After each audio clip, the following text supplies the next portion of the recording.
Hello, welcome back to the reading, The Poem of the Man God, written by Maria Valtorta, Volume 3. Chapter 283, The Mission of the Four Apostles in Judea. 23rd September, 1945. Jesus is on his way back from an apostolic trip in the neighborhood of Bethany. It must have been a short trip, because they are not carrying any food bags.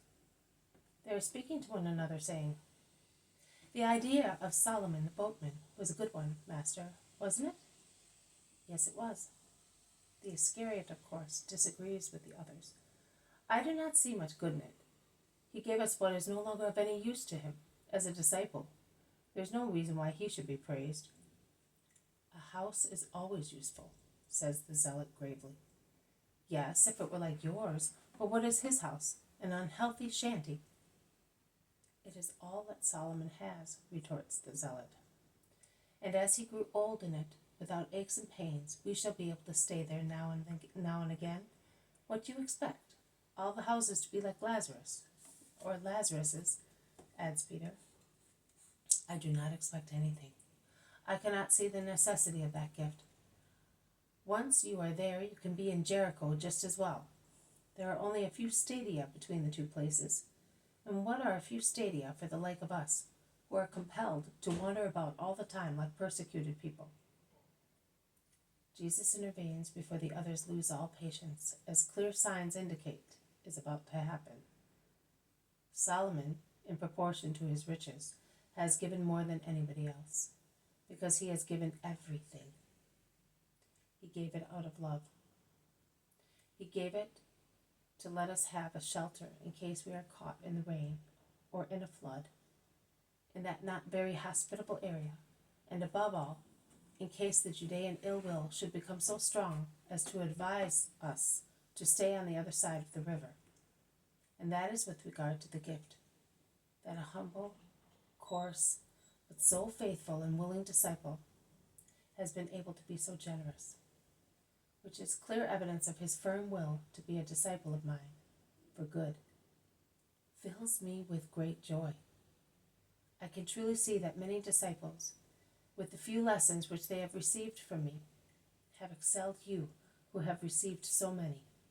You cannot sacrifice, particularly you, Judas, even what costs nothing, your personal opinions. You maintain yours stubbornly, unyieldingly. You said that the struggle against oneself is the hardest, and thus you want to tell me that I am wrong when I say that it costs nothing. Is that right?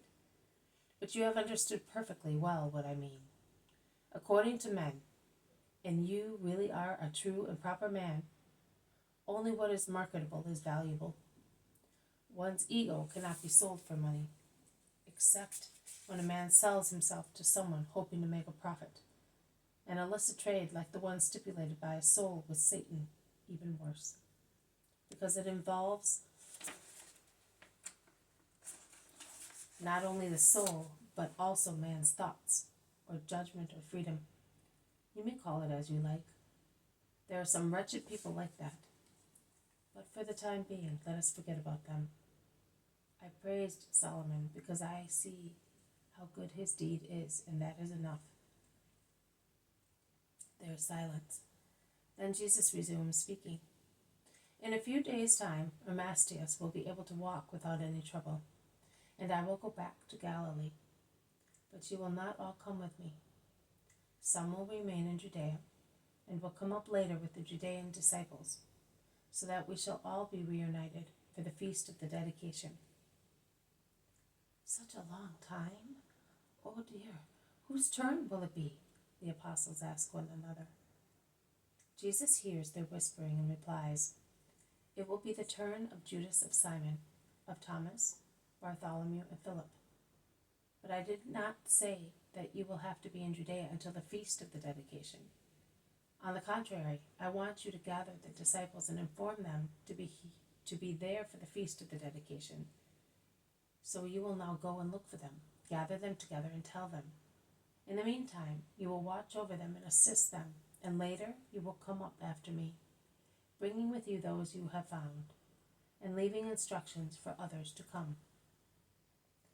We have now friends in the main places in Judea, and they will do us the favor of informing the disciples. And on your way up to Galilee, through Transjordan, remember that I will be going through Gerasa, Basra, Arbela, as far as Era, and collect also those who did not dare to come to me asking for a miracle or doctrine, and later have regretted not doing so. Bring them to me. I will stay in Era until you arrive. In that case, we had better go at once, says the Iscariot. No, you will leave the evening before my departure, and will stay with Jonah at Gethsemane until the following day, and then you will set out for Judea. You will thus be able to see your mother and help her just now that she is selling her farm produce. She learned to do that by herself years ago. Don't you remember that last year she could not do without you at vintage time? Asks Peter rather slyly. Judas becomes as red as a poppy and looks ugly in his anger and shame. But Jesus provides against any possible reply by saying, a son is always of help and comfort to his mother. She will not see you again until Passover, and after Passover. So go and do as I tell you. Judas does not reply to Peter, but he gives vent to his anger against Jesus. Master, do you know what I must tell you? That I am under the impression that you want to get rid of me, or at least keep me away from you, because you suspect me, and you wrongly think that I am guilty of something, because you lack charity towards me, because, Judas, that is enough. I could tell you many words, but I say only obey. Jesus is majestic in saying so. Tall as he is, with shining eyes and severe countenance, he strikes everybody with fear.